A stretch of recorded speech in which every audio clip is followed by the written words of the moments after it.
Hi, today I'm going to be covering how to formulate and automate text within Excel. This is a very valuable skill set if you are responsible for preparing presentation slides. This essentially gets rid of all the manual work involved with updating headers on a monthly basis. This will reduce the amount of errors in case you ever forget to update a specific section, and this will also give you a lot of time efficiency because it will update all the core details for you, and all that's really left for you to do is review after. To cover this skill set, we're going to be going over an example where we have to automate the three sections of this dashboard, starting from the month header, the variance result, and lastly, the commentary section. For the month, we want it to reflect in the specific format of the full month name and the year. The variance header, we want it to reflect between favorable, unfavorable, and on target, depending on the variance result.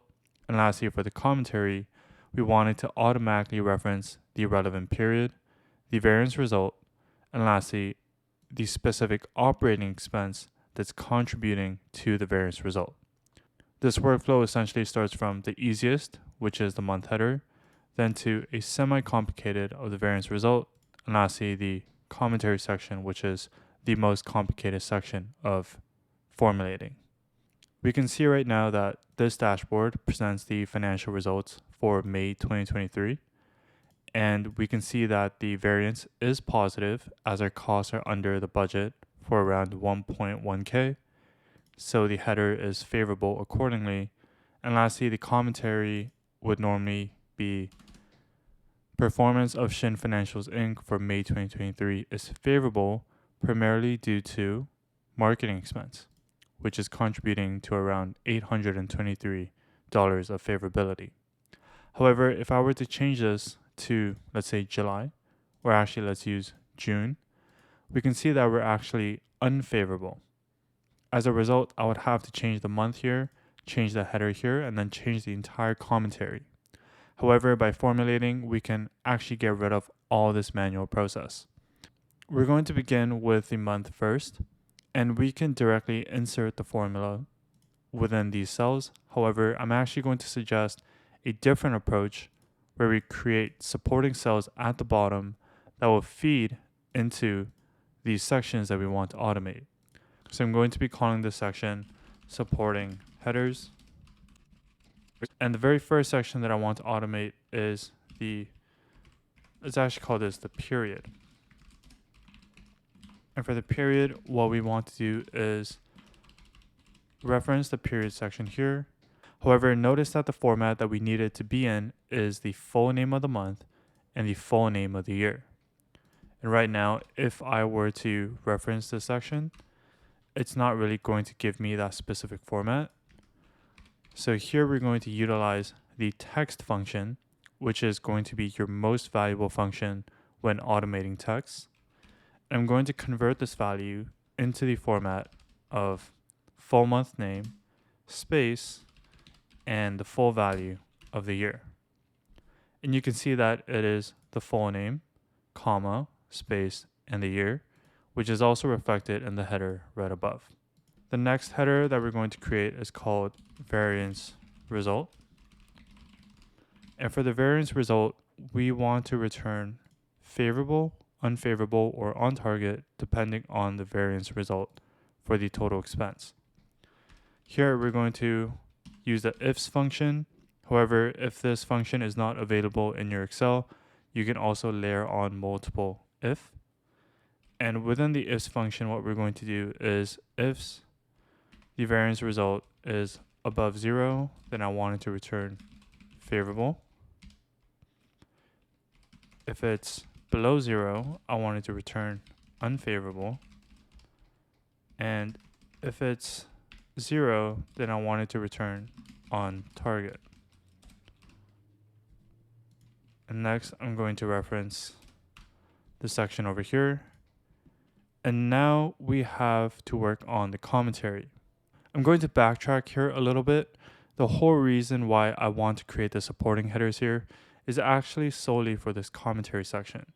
Because if you're automating 3 sections within this commentary from the month, variance result, and the major operating expense, it is going to be a bit complicated because you have to insert formulas between text in 3 different sections. It is much more organized to have a section below here so that we can separate out the formulas. And then within the commentary section, we just have to reference 3 different cell locations in 3 different areas. You'll see what I mean when I start to work on this commentary section. So I'm going to first create or make the commentary section into a formula. And this part is always going to stay fixed. Or actually, instead of Shin Financials Inc., I'm going to have to change this to Shin Vendor Management. And essentially what this AND function does is it combines or concatenates 2 different values. So I first have this text section over here, and after the AND, I want to reference the cell location that has the month, and then insert another and I'm going to set up another quotation, which is going to be is and variance result, primarily due to the marketing expense. So I'm actually going to get rid of the marketing expense for now and then just close it. And you'll see that the result of this formula, which combines this fixed text, the cell reference to the period, and then the variance result, will get me where I want it to be, except for the major operating expense. So if I were to update this to March, you'll see that the commentary also updates the period and the variance result accordingly. So let's go back to June for now. And this last section is probably the most difficult. So I'm going to call this major operating expense. And the reason why major operating expense is difficult is because the way you assess the major operating expense is going to change depending on the result of your variance analysis. So here's what I'm actually going to do. I'm going to create another section on the right, and I'm going to call this rank. And I'm going to rank this number amongst these numbers. And this is where we have to be careful. For example, if I were to do descending, I can see that this is deemed number 1. However, when we're assessing unfavorable variance result, we have to look for the most negative number because GNA is contributing mostly to this negative result. So when it's unfavorable, we actually need this to be in ascending order. And when I copy this down, you'll notice that general and administrative is number 1. A dynamic approach that we can take here is that when we're designating this order, we can actually make this section dynamic where if the total expense is below 0, then I want it to be in ascending order.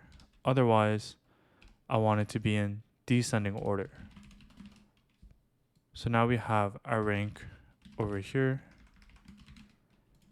And if I were to change it to a month where the total expense variance result was positive, for example, May, you'll notice that the highest positive number is now ranked number 1. So for the supporting headers here, what we can do is XLOOKUP. Let's actually search up 1 to keep this simple. And we now have a dynamic way of capturing the operating expense that is the major contributor to the period's variance result. So for the last section, I'm going to insert another and then combine it with major operating expense. So if I were to change this to October, we can see that marketing fees is the highest positive variance result. And I just want to go back to a month that's negative. And again, professional fees is now ranked number 1, which is then called out in this commentary.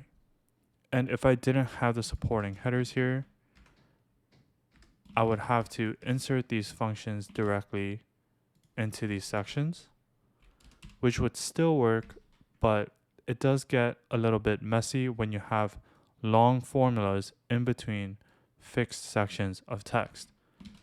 It's much more organized to just have direct cell references so that you know that you're not causing any errors, and it's much more auditable and reviewable.